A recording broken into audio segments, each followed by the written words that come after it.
places.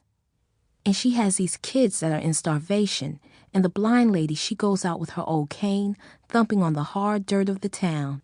She's going out shopping. She wants an orange for her kids to get the vitamins. She has enough money to buy one orange. She'll divide it for her kids. From washing the laundry, she has the money. So she goes to the street where they have the market, all busy with donkeys and everything in the way. And she nearly gets knocked over by some bad boys.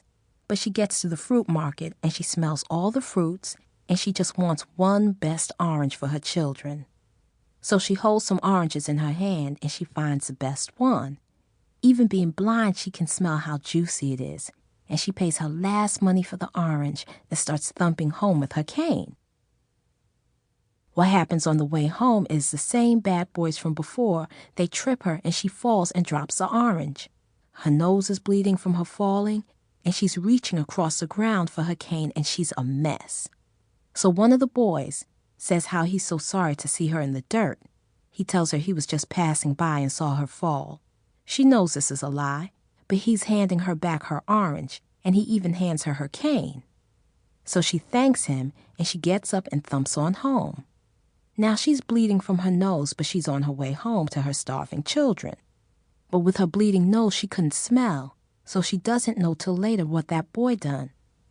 She gets home, and guess what? I tell Jolly I don't know what.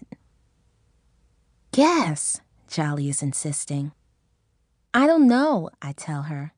The lady's bled all to death. No, Jolly says. It's her orange for the children. She ain't got it. She cuts it open, and the bad boy cheated her. He gave her a lemon, not no orange.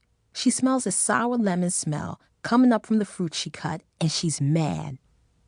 So, I say. So, first, you know what she does? First, she tells herself how stupid she is. She should know the very instant he gave it to her. Should have figured it was a lemon.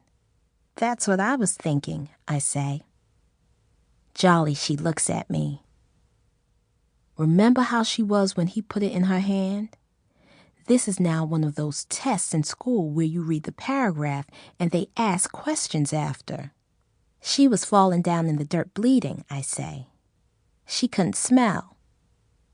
Well, says Jolly, hard-voiced. She still should have felt it careful to know it was smaller than an orange, I say. Jolly looks at me accusing. That's what they always say, she says. They always say you should have known you was getting a lemon. She exaggerates her voice. I begin to get the picture. But you don't always know at first, Jolly says. You even thank them for it most of the time. See? See how they get you when you're down? You don't even know it's a lemon. She's building up steam, this Jolly is. You even thank them for it, and you go stumbling home, all bleeding or however you're hurt, and you say to yourself, well, gosh, I guess somebody give me a lemon. Ain't I stupid? Ain't I dumb? I must have deserved it if I was so stupid not to know. And Jolly looks at me, angry because she understands. So, this is the next part of the story. Guess what the blind woman does next? Guess, she goes on at me. This Jolly, she's excited now. I tell Jolly I don't know. I say, her children are all hungry, she's blind, she's got just this one lemon. I don't even like this story, Jolly. Why are you telling it? For the point of it, she says. You know what she does next? She finds this little teensy bit of old caked lumpy sugar she had packed away, and she mixes it up with the juice of the lemon and some clean water from the spring they have there, and she makes lemonade, and she feeds it to her starving little ones. And that's the end of the story. That's the point of it. And I get the point of it this time.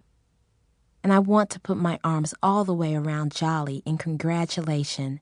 And I'm happy she's so angry, and I'm proud of her. She made it clearer than my mom ever did, with all the preaching and huffing and bootstraps. But I hold back. I don't go hugging Jolly. She's too angry to hug. It's like some bricks got fit in the wall where it was